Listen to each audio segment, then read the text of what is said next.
1000 কোটি টাকার মালিক, শ্রমিকদের বেতন বাকি, এটা হয় না। শ্রমিকরা কখন তাদের চাকরি থাকবে, কখন চাকরি থাকবে জানি না। এটা কেমন কথা হলো? আমরা শ্রমিকদের অধিকার প্রতিষ্ঠা করতে চাই। আপনারা দেখেছেন যে শ্রমিকদের মাধ্যমেই সব আজকে বিল্ডিং গুলি যদি শ্রমিক না থাকতো কোন বড়লোক বিল্ডিং এ থাকতে পারতো? আজকে যে রোডে চলতেছে শ্রমিকদের অবদান, শ্রমিক কাজ না করলে এই রোড হতো না। আজকে আমার শরীরের মধ্যে যে জামা শোভা পাচ্ছে শ্রমিকদের অবদান।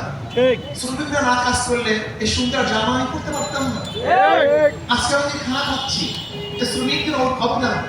কৃষকরা পরিশ্রম না করলে আমি আমার মুখের মধ্যে খানা তুলতে পারতাম না। শ্রমিক ছাড়া বড় লোকরা চলতে পারে না, কিন্তু বড় লোক ছাড়া শ্রমিকরা চলতে পারে। দেখেন আজকে আমাদের বাংলাদেশে যে শ্রমিক টাউনের যে শ্রমিকরা আছে, যারা আমাদের পরিশ্রম কর্মী আছে, এই পরিশ্রম কর্মীরা যদি আজকে তাদের কাজ বন্ধ করে দেয়, দেখবেন বড় লোকদের বড় লোক পুলিশে ময়লা গন্ধে কেউ রাস্তায় নামতে পারবে না।